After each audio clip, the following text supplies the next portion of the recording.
Well, shalom. Thanks for joining me. I'm about to do Numbers chapter 18 as part of our Bible lesson. And this is going to be kind of a real quick summary of chapter 18 because it's got a lot of stuff to it. But the main point of chapter 18 is for God speaking to Aaron, who's the first high priest. And he says, you, your sons, your father's family line will be responsible for anything that goes wrong in the sanctuary. You and your sons with you will be responsible for anything wrong in your service as Kohanim. That's the Hebrew word for the high priest or the priestly clan.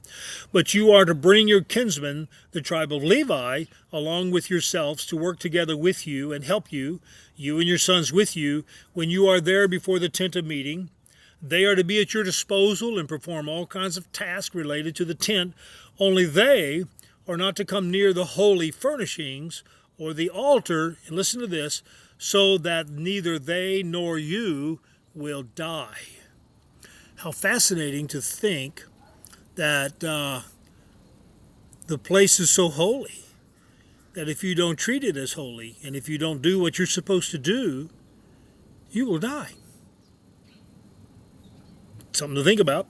Now, so then they work together, and then it reminds him over and over that at the very end, of that in verse 7, it says, I entrust the service required of Kohanim to you, and the unauthorized person who tries to perform it is to be put to death. Think of that.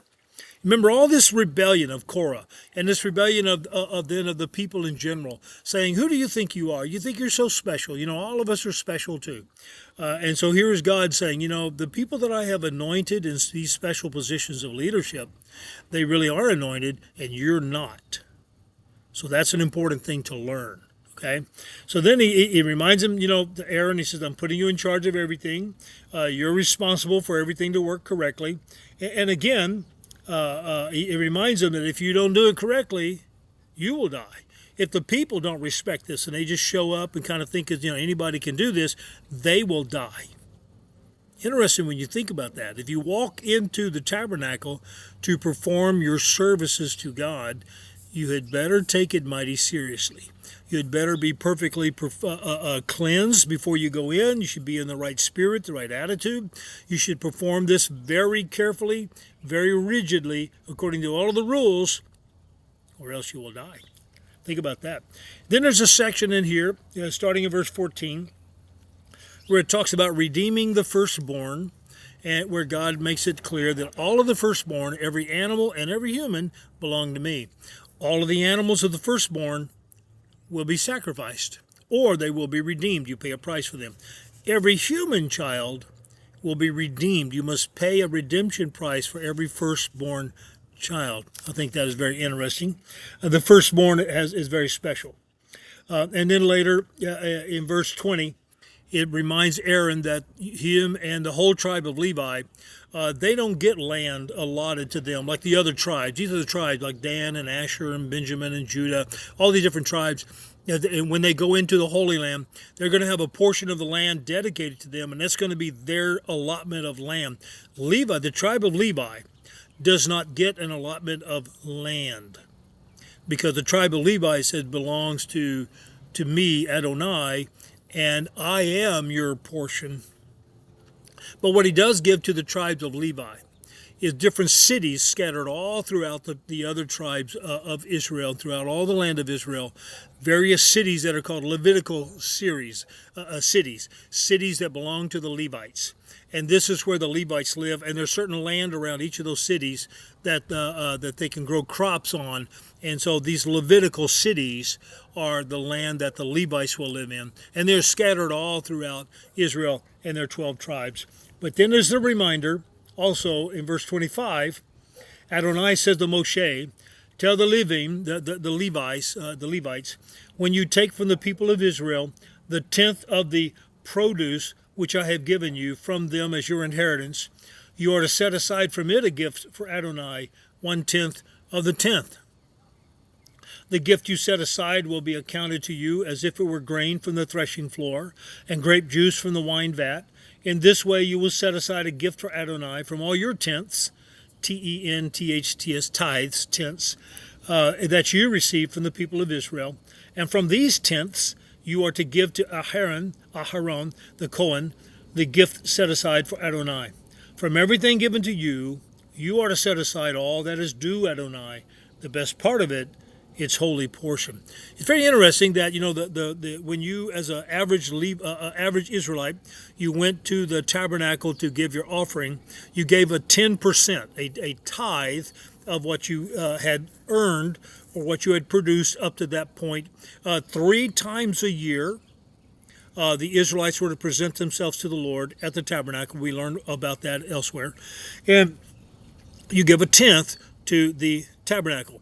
And the priest received that. And then the priests themselves are to give 10% of what they receive. So everybody is tithing. Now, this is Jewish law about 10%. This is where the 10% thing, the tithe, that's where that comes from. There's a lot of debate among many Christian groups as to whether Christians are required to tithe.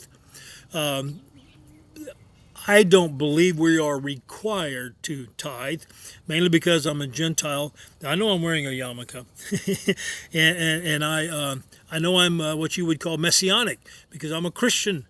I believe Jesus is the Messiah. If you believe Jesus is the Messiah, you're as messianic as anyone else of us, even if you're not wearing a yarmulke. So the point being is this: I am not obligated to tithe because I'm not Jewish. And I'm not under Jewish law. But I tell you why I do practice tithing. In the book of Genesis, there's the story of when Abraham went to go rescue his nephew Lot, who had been taken captive by some kings that had invaded Sodom and Gomorrah and some of the other cities. And Abraham not only rescued Lot and all of his family, but all their possessions, and all of the people had been taken captive, and defeated all those other kings. And on his way back from victory, he passed by the ancient city called Salem, which is the ancient name for Jerusalem, the city of peace. And out of Salem comes a high priest of God by the name of Melchizedek. Melchizedek. That's 2 Hebrew words, Melchi, which means king or lord, and Zedek, which means righteousness. So Melchizedek was the high priest of God. Now, no one knows anything about him. He's kind of a mystery. And in the New Testament, Melchizedek is compared to Jesus. Now, he's not Jesus. Some people think he might be. I don't. But Melchizedek is a high priest, and he comes out with bread and wine, and they pray, and Melchizedek blesses Abraham. And then Abraham gives him a tithe of all that he had taken as booty from this war. Abraham did not have to tithe. He was not obligated to tithe. He gave 10% as an act of worship. He appreciated what God had done for him in giving him a victory over his enemies, and giving him a victory in rescuing all those people that had been taken captive. Out of gratitude, Abraham worshiped God by giving 10%. That's my basis for tithing. I tithe because every time I get a paycheck, I feel like I fought a battle and won, just to be honest with you. And so I take 10% of what I get and I tithe. Now, I tithe to my church because that's where the tithe, I believe, should be paid directly to the place that you worship at. And so that's why I tithe. I don't tithe because of Jewish law. I tithe because of the example of Abraham, who did not have to tithe. He tithed because he was grateful that God had given him a victory. And that's how I feel. And that's why I do it too.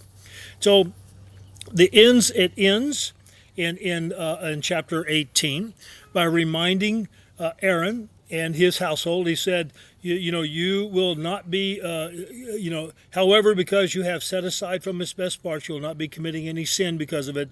For you are not to profane the holy things of the people of Israel, or you will die. So there's a reminder again about how Aaron and the Kohanim are supposed to take their jobs so seriously that they are always ready to do what they're supposed to do, or else they will die. And there's already been some of that. We've just seen some stories of that. So the next video is chapter 19. Join me for that one.